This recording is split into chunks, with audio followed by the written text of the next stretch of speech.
আজকে নাকি বোর্ড পরীক্ষা, সিটটা চেঞ্জ করে লই। জিমিন তুই কি কিছু বলেছিস? আমি আর উল্টা তোরে জিগাইতে নিছিলাম। আমি তো এবারে বই কিনি নাই। বালা কাম করছস। ওই তোর আবার কেমন স্টুডেন্ট? আমরা এসি যে হবের উপর নির্ভরশীল স্টুডেন্ট। দূর আমার মাথাটাই গরম হয়ে গেছে।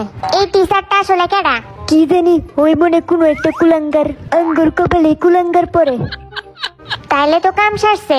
এইবার পরীক্ষার হলে বালাই গার্ড দিব। তুই তোরা পেটনির মতন আসস? সরি স্যার, বুলাই। অটো পাস না দেওয়ার কারণ কি? তাজিমু কারে দেয়া শুরু করুম। স্যার, আচ্ছা ক, নিউটনের মাথায় আপেল কেডা ফালাইছে? আমার তো মনে হয় কোনো চিনে ফেলাইছে। আরে হো, আচ্ছা সঠিক অ্যান্সার দে। স্যার আমি কই? এই স্যার, আমি কি অ্যান্সার সঠিক দিছি না? না, নিউটনের আপেলটা যাই হবে মাথা পড়লেই পারত। আমার মাথায় পড়লে তো আমি নিউটন হইতাম। তাইলে আমি জিন্টু নইতাম। ভাগ্যিস এই আপেলটা সুগার মাথায় পড়ে নাই, নাইলে আরো কুলাঙ্গার হইতো। হ্যাঁ তুই এটা কি কইলি? আমি যে ওদের কথা একেবারে। তোর মাথায় তো বালাই ব্রেন আছে। ওই হালা স্টুডেন্টে বালাই। আচ্ছা ঠিক আছে, তোরা আমারটা হেল্প নিতে পারবি যদি কোনো সমস্যা হয় তোদের কাছে। হুদাই হেল্প করতেছে। আমি একাই 100, আমারটা আবার হেল্প নিস তোরা।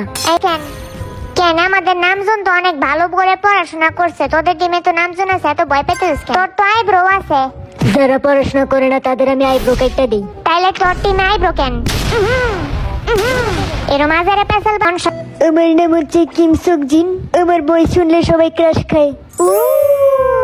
আর আমার ট্যালেন্ট হচ্ছে আমার নাম যেটা অনেকে উচ্চারণ করতে পারে না সেটা হইছে কিম তে ইয়ং। এত যে একটা নাম তাই মাই কয়ে বইরা লাগে। আমারে তো জাইঙ্গা কয়, হেডা কি?